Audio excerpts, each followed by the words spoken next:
My name is Dan Finucane, and I'm currently a regent. I love folk music, blues music, and I love singing and playing with other people. My name is Ian Peoples. I'm a Jesuit regent. I'm kind of a football fanatic. Most of my weekends are spent watching at least a few games. I'm probably one of the biggest Lionel Messi fans.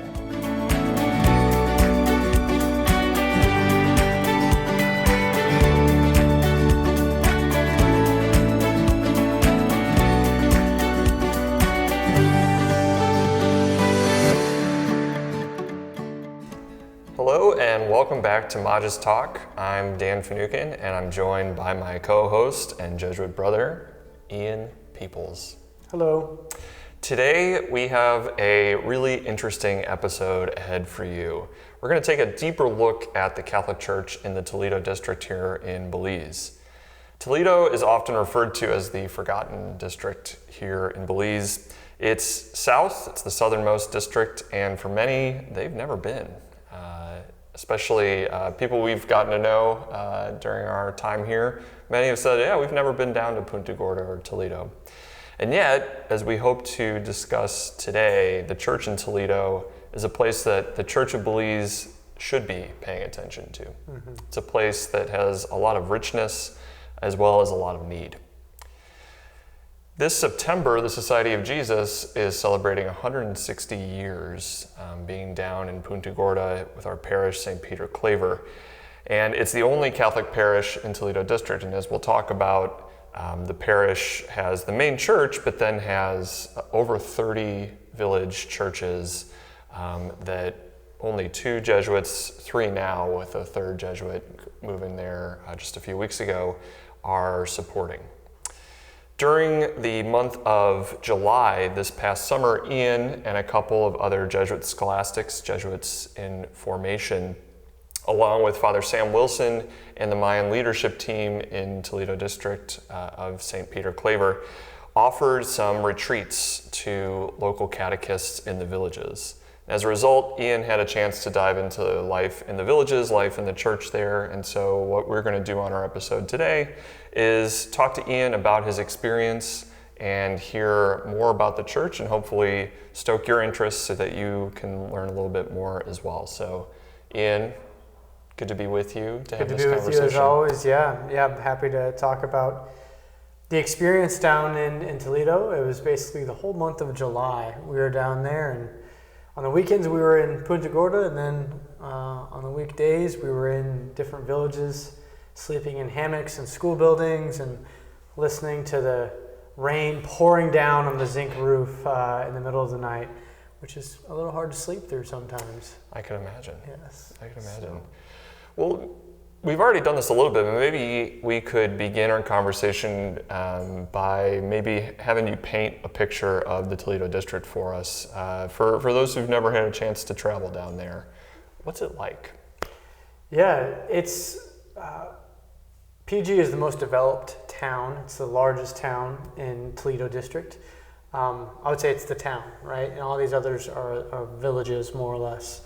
And so many of the villages, especially the further out you get, or the further in or closer to Guatemala you get, the less development there is, the less electricity, maybe the rougher the roads.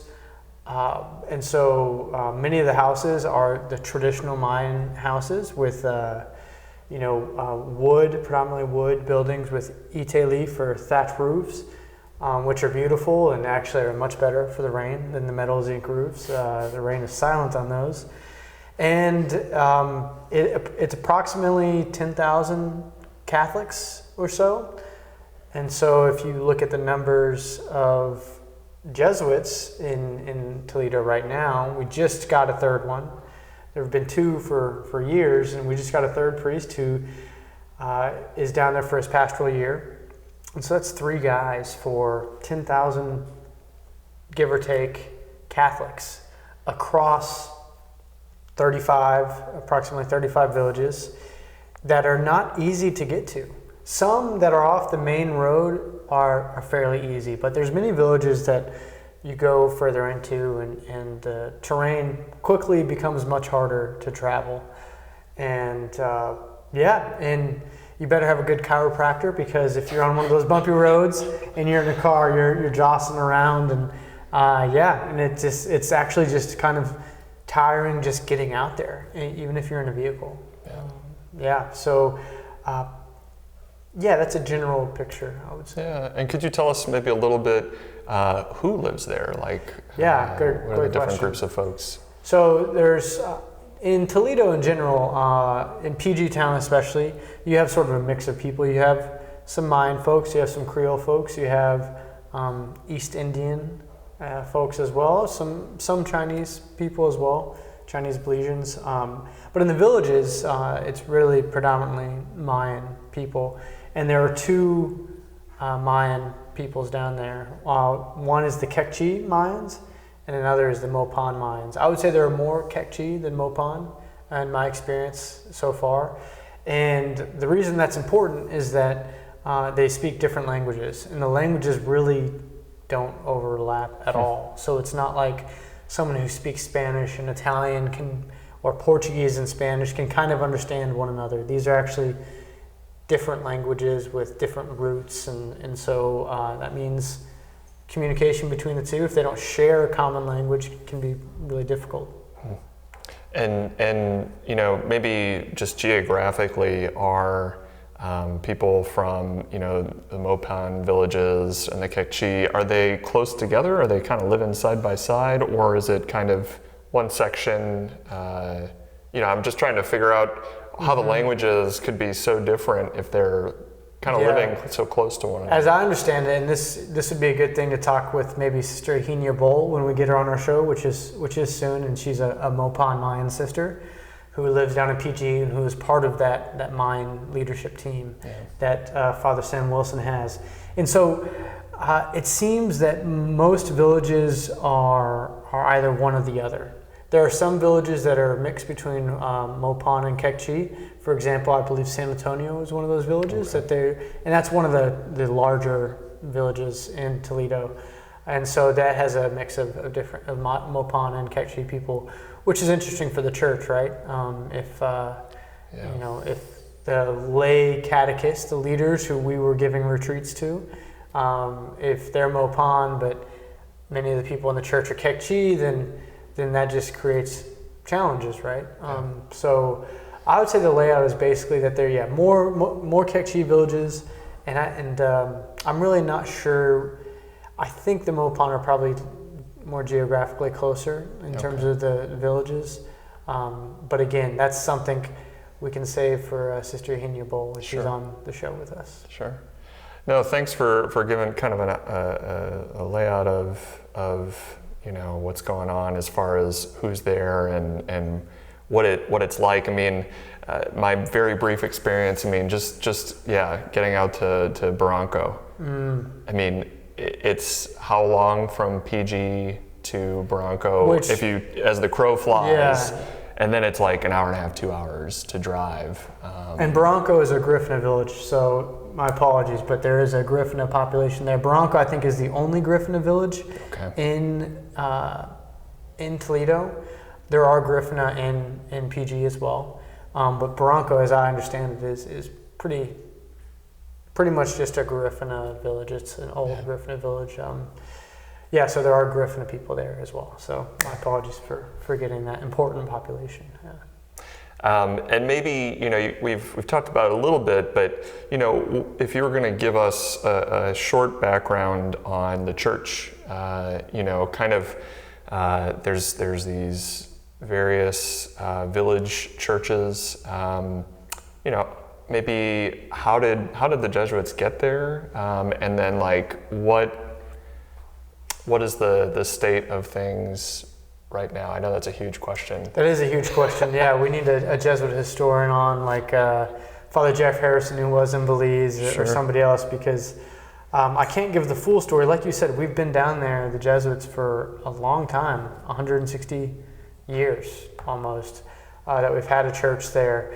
And so it was Jesuits way back when who kind of chopped their way through the bush or maybe rode some boats down and settled in PG initially, and then worked their way into the villages. And really, I mean, you hear the stories of how these guys would either walk or go on horseback from village to village, and it was just hard labor to spread the gospel. And at some point along the way, there were Jesuits who really learned the languages down there, learned Quechua, learned Mopon, and so now, the priest now, Father Sam, can celebrate most of the Mass in Quechua, which is really wonderful to see.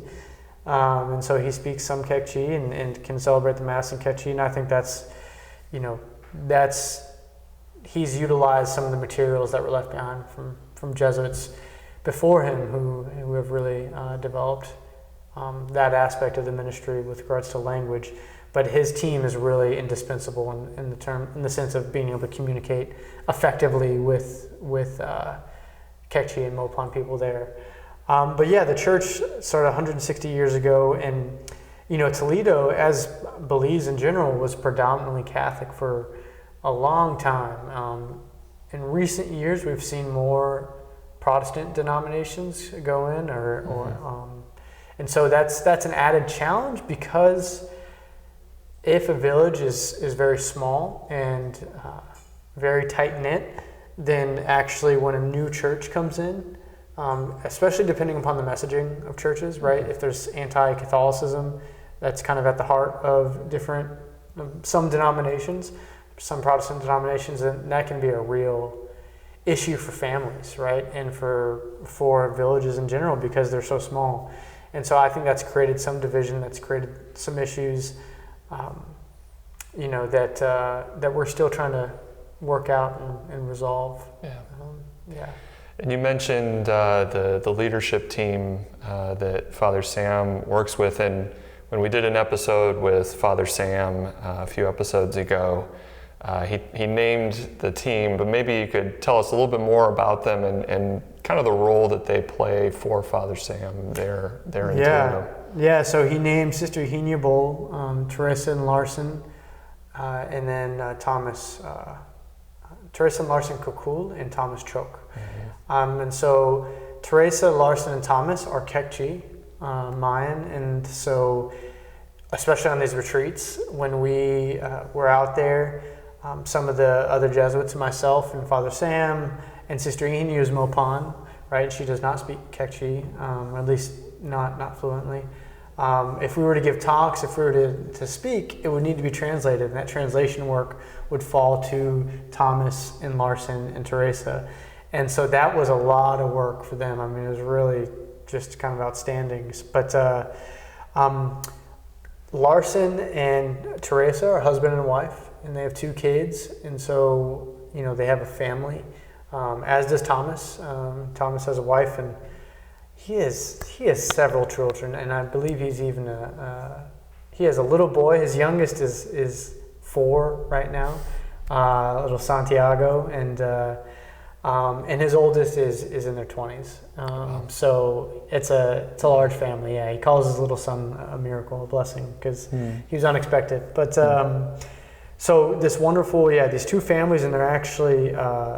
Thomas is married to Teresa's sister, so they're family, they're in-laws, and they live close to each other in a village called Halakte, and again, they both have families, and yet they give so much of their time to this leadership team, to helping build the church there, to helping heal the wounds that have happened over years, which we heard some from Father Sam in our episode a couple weeks ago, and again, the work that they do alongside all of their other responsibilities and duties is just incredible. And I mean, they do it completely out of the graciousness of their own hearts, right? It's completely voluntary, and I would say it's heroic. And I think what they're doing now is going to have ripple effects in the Toledo church for decades to come. And I don't say that with any exaggeration. And I think, not only have they provided translation work with language, but culture, And I think Father Sam has certainly talked about moments where he thought one thing was happening and it was something completely different. That's right. And having people there who he could trust to say actually, and who are willing to kind of challenge him a little bit too. Mm-hmm. That's not a small thing. That's heroic too. Exactly. And so, thanks for saying a little bit more about him. Is there anything else you wanted to add, or? Yeah, just if they watch this episode, thank you for all the good work that you do, and I hope to see you again soon. Spending the whole month with them, I definitely feel like I became friends with them and grew in those friendships. So, just wonderful people, though.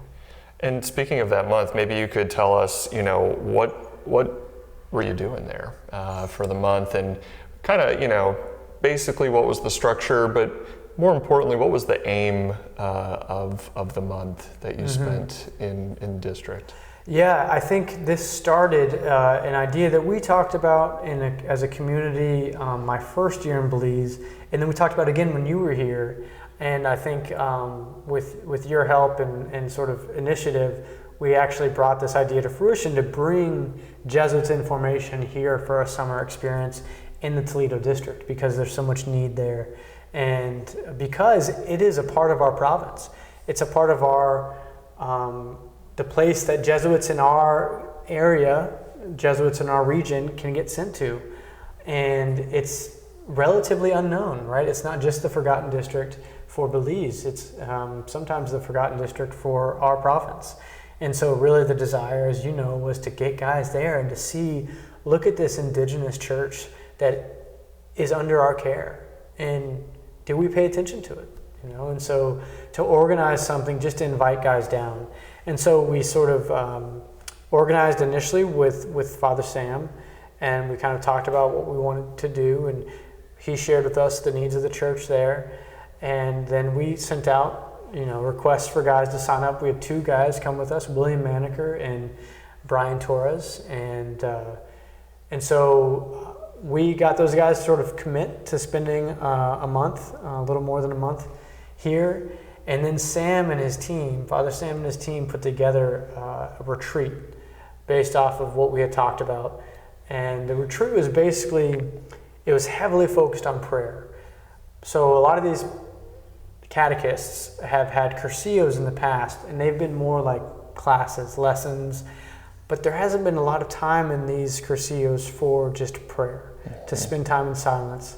And so Father Sam and his team, they really booked in a lot of time to spend in silence in front of the Blessed Sacrament in adoration, right? So we would have a monstrance, and they would put the Eucharist in the monstrance periodically throughout the day, after talks or after different periods where we wanted to spend some time in prayer and reflection. And so a lot of it was that was sort of the initial sort of the format of the retreat. We started with call, and sort of reminding them that to be a lay catechist is a vocation, much like to be a religious is a vocation, or a priest, that it's a call from God. And so it was a reminder of that call. Where did that call happen? How is God calling you today? Right? So it was more of a renewal. And then we talked about the joys of vocations, the struggle. And then once we sort of established that call, that vocation, we then moved on to talk about community and all these different sorts of community that we're involved in the community of the church, right? That the church is not just the village church, that's not just the parish of Peter Claver in PG, that's part of the Diocese of Belize, and the Diocese of Belize is part of the universal church. And so it's sort of a reminder of the oneness, right, of the body of Christ, and how we're all really one body in Christ. And then from there, we sort of talked about some of the challenges that these lay catechists do face. So we took scenarios and presented them to lay catechists, and we talked about how they might move to do some, to fix maybe a problem that's happening in the church, or to address a certain issue. And I think that was really helpful, because it took these real world, events, right? And it gave them to sort of discuss as a community, right? So again, they weren't alone, right? Because sometimes in their villages, there's not often Wi-Fi, there's not often cell phone service. So communication between villages can be difficult, right? And so to sort of have them together there to talk about these things, maybe to prepare them for things to come or things that might happen in the future, or to encourage to create a space where, hey, we've talked about difficult things before. I'm having this trouble in my village now. Can we talk about it? Right? So it's creating community. Yeah. And so I think it was really just a great movement from our individual vocation into a vocation to service of the community and to sort of what is happening in this community. So it was really embodied in the experience of the church in Toledo. Yeah. Mm-hmm. It sounds like, it was kind of a chance to kind of show and invite folks into a sense of who they are, but who they are for. Who they are for, yeah. And that, so much of, I think, growing into a sense of what it means for us to be church is seeing that we play particular roles that are kind of, geared towards the community. Mm-hmm. Like our gifts and talents can be used for the good of the community. And to be able to kind of both empower, but then also, it sounds like, challenge a little bit too. I would imagine that kind of, it certainly brought energy into the conversation. Yeah, these weren't always easy conversations to have, and I think the challenge worked both ways, right? Because there'd be issues that maybe have been happening for years, maybe like separations of churches in different villages where there's really strong divisions within the church, and sort of just confronting that reality, right? But also confronting the reality on the part of the Jesuits and maybe the more formal members of the church, right? That that there's been some dropping the ball on our end as well. So there's been problems that have maybe persisted because there's been a lack of communication, maybe a lack of really being fully present to what's happening in these villages and attentive and taking action to help when that's necessary, right? And so I think there was real work of reconciliation that happened. And it's not the beginning, because Father Sam and his team have been doing this work for a little over a year now. They really started intensively sort of going throughout the villages and starting this work of reconciliation. But I think, they laid that foundation before these retreats took place, but I think these retreats were part of a process of building back up. And I think there was really some good work that was done this month where everyone kind of knows where we stand as a church. And I think that's very, very helpful. Yeah, and to talk through difficult matters. Pope Francis has just been in Canada apologizing for the church's treatment of Indigenous people in Canada, and there's certainly work going on Pine Ridge Reservation in South Dakota that the Society of Jesus is doing reconciliation work there too with Indigenous folks in the U.S. So it seems like there is a movement, maybe of the Spirit even, towards the very difficult work of reconciliation, that it doesn't feel good. Yeah. And yet it does, there's something very real about it to kind of bring out, like the things that on both sides have been done. Yeah. And then you can start to work towards something new. And just to be clear, right, that the what happened in Canada and what happened in the States is different than what we're talking about going on in Belize. Just in case our viewers want to look up Pope Francis's visit, it's dealing with very difficult topics, but it looks different. Like there is much different issues that have happened here of a different nature, right? Sure. So it's just important to name. Sure. Yeah. Sure. Yeah. But bringing it out in the open. One of the ways I like to compare it is, to a wound in a body.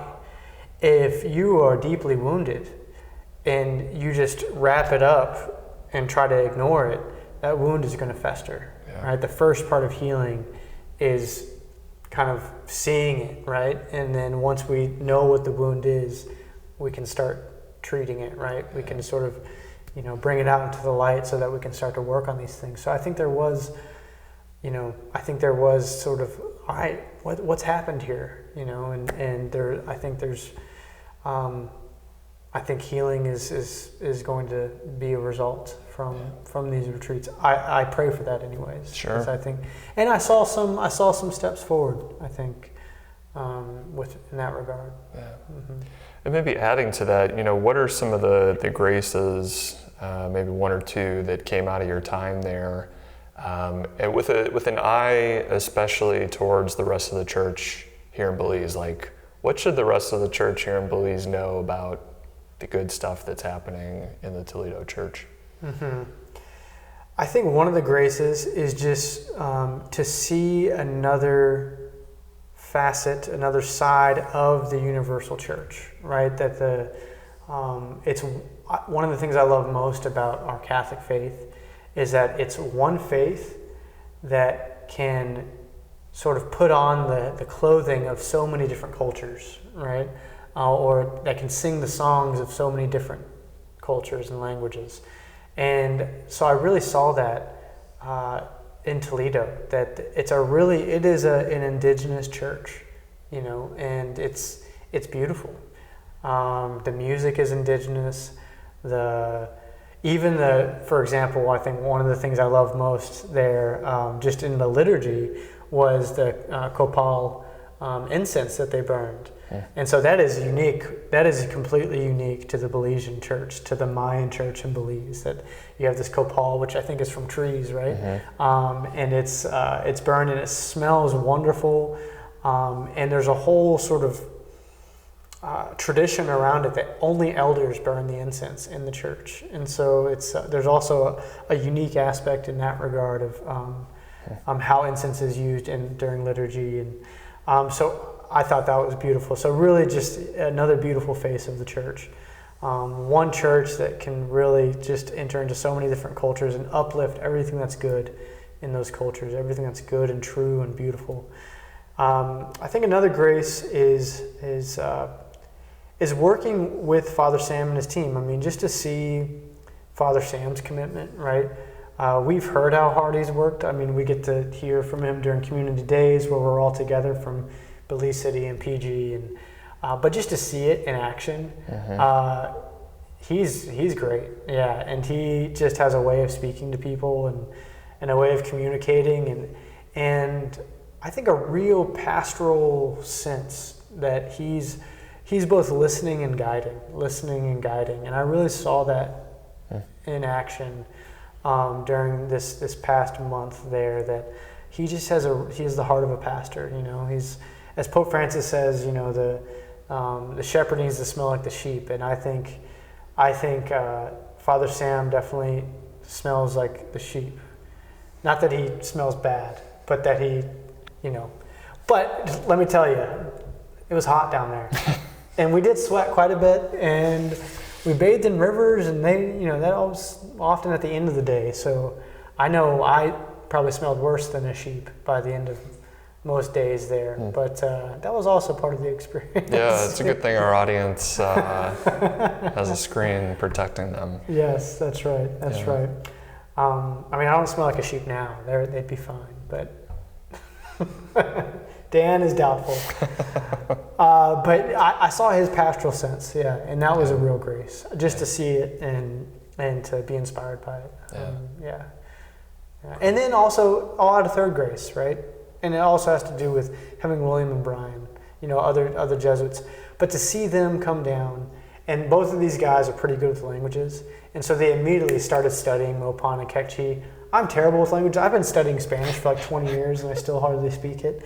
But these guys came down and picked up Quechua, phrases and stuff immediately. And just the way they ingratiated themselves with the people, and to see the good work that they did and the good desires that came out of this. And I think, again, one of our hopes for this was to expose people to what's happening in Toledo and to get them thinking about it, right? Maybe for the future. And I think that mission was accomplished with William and Brian. So William and Brian, if you watch this, I know you probably going to be back in PG at least in a few years when you get ordained, God willing. So So I was very happy and just very thankful to have those two down here as well. Yeah. Something that you were talking about, maybe that first, Grace, about kind of maybe another way of putting it is that, unity and diversity. That unity doesn't mean uniformity, right? That there's some mystery, there's a paradox there of, that's one faith, but it has expression in so many different ways. And it reminds me, to get a little theological for a moment, there's this great essay by the theologian Karl Rahner after Vatican II in the mid-60s. And one of the things he said is that I think, we're seeing the church begin to understand itself as a world church. And, it was the first council where you have bishops actually from Africa showing up, since maybe the 4th century, right? And you have, people from Southeast Asia coming. And so the world church kind of emerged there. And he said, he contrasted that with, kind of a European faith being kind of transplanted, that we're seeing an emergence, and I think this is true, and it speaks to what you're talking about, that there's an emergence of a church that can have copal burned, can have songs that don't sound anything like something you'd hear even 4 hours north in Belize City. Right, yeah. And yet gathered around the same Eucharist. That's right. And I think there's some real power there in the sense that I think sometimes we can get kind of caught in our like, this is how church ought to be. And to have these experiences that are so different and just being exposed to them, to see like, God is so much bigger than the box I want to put God in. The church is so much bigger than the box I want to put the church in.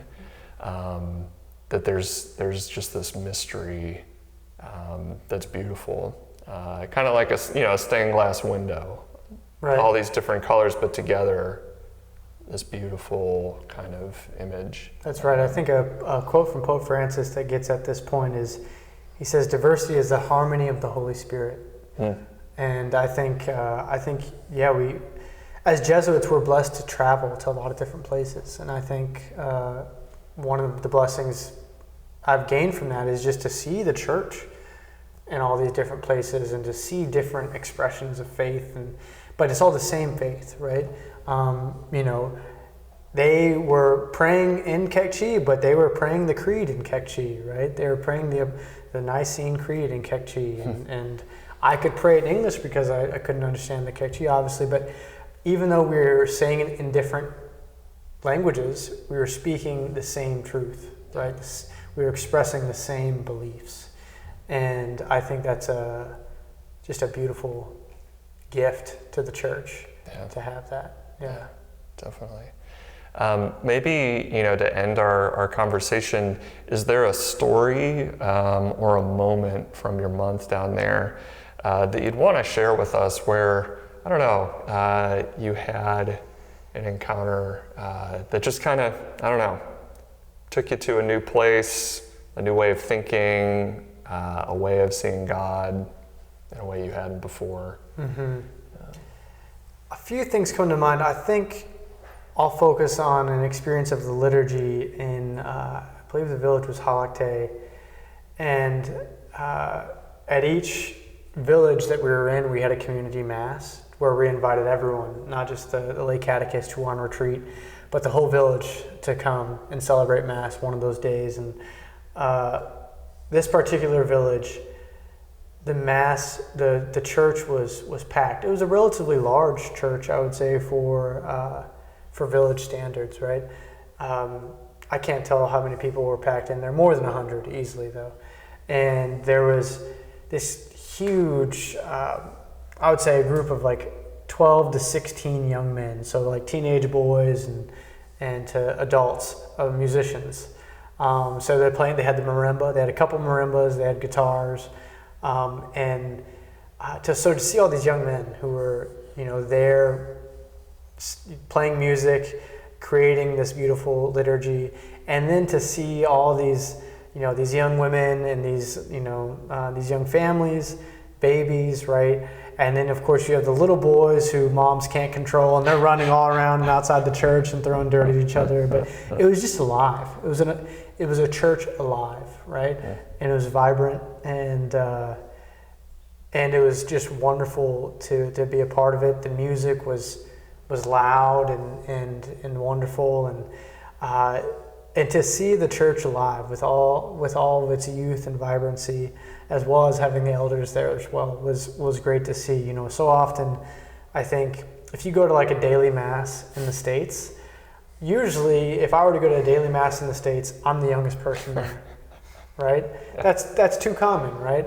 I think it's very much the case here in Belize as well, Belize City. If you go to a daily mass here in Belize City, it's going to be mostly older people, which is normal, right? And that's great. But it's great to also see when people get mass, like they don't take mass for granted, for one, because there have been 2 priests for all these different villages, and so they can only get out every couple months, right? And so when mass happens, it's a big deal, which it's really always a big deal. Yeah. I mean, it is the most holy sacrifice of the mass. It is the representation of Christ's one sacrifice, right? It's the holiest thing we can take part in. And yet, I know I take it for granted. I get to go to daily mass, and I'm usually like half awake to it. I mean, and that's right. I'm convicting myself here, mea culpa, but like it's so much greater than something that we should just be half awake through, that I should just be half awake through. And so you see, people don't take it for granted there. It is a celebration, and so gave me hope. Like, wow, look at this vibrant community. Even the kids throwing dirt outside, at least they're there. At least they're around the building. Right. Right. They're in the vicinity. They're in the vicinity, right? Yeah. So they're getting some of those blessings that are at least making their way out the door as well. Yeah. Oh, good. Well, thank you so much for sharing about your time and sharing some of your insights from your time in Toledo. Yeah, like I said, thank you for putting the questions together. And like I said, I would love to have Sister Hina Bowl on here. She's a Sister of Charity of Nazareth, so we've had some of her sisters on our show before, Sister Carlette, and as well as, help me out here, Miriam Morris, who's in discernment. Still.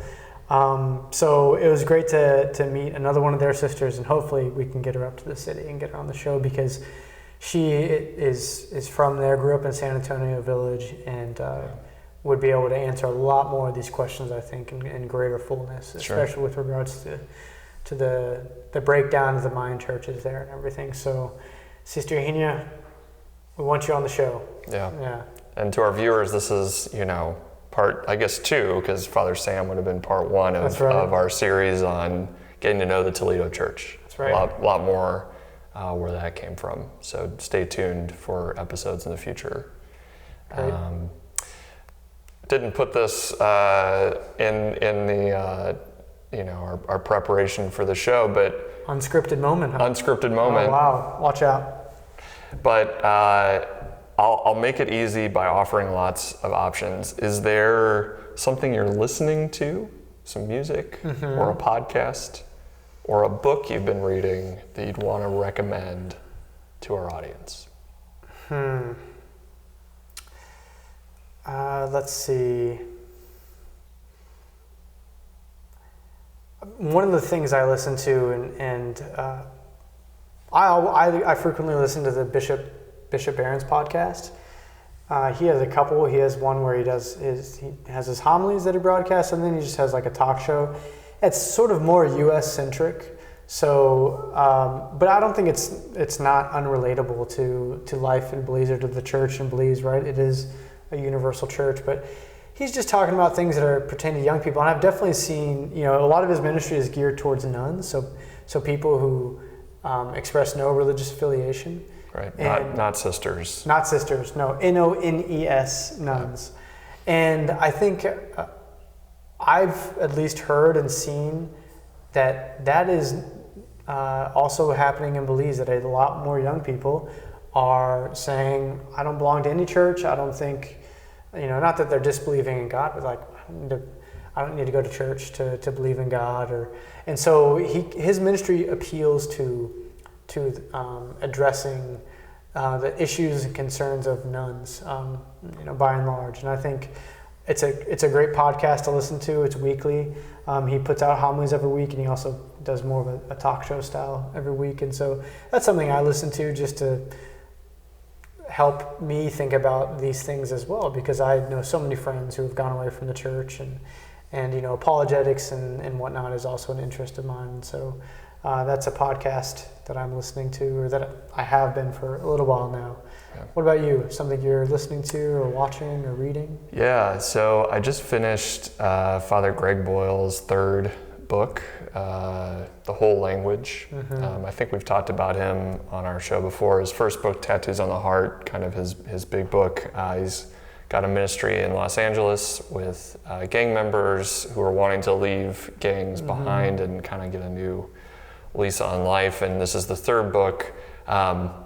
And something that I find really just interesting and profound, and this is a theme that really runs throughout all of his writing, is the sense, and this is so counterintuitive because of the image we have of people who are in gangs, is that the way of transforming hearts is not by yelling, screaming, teaching, kind of throwing the book at people, but tenderness.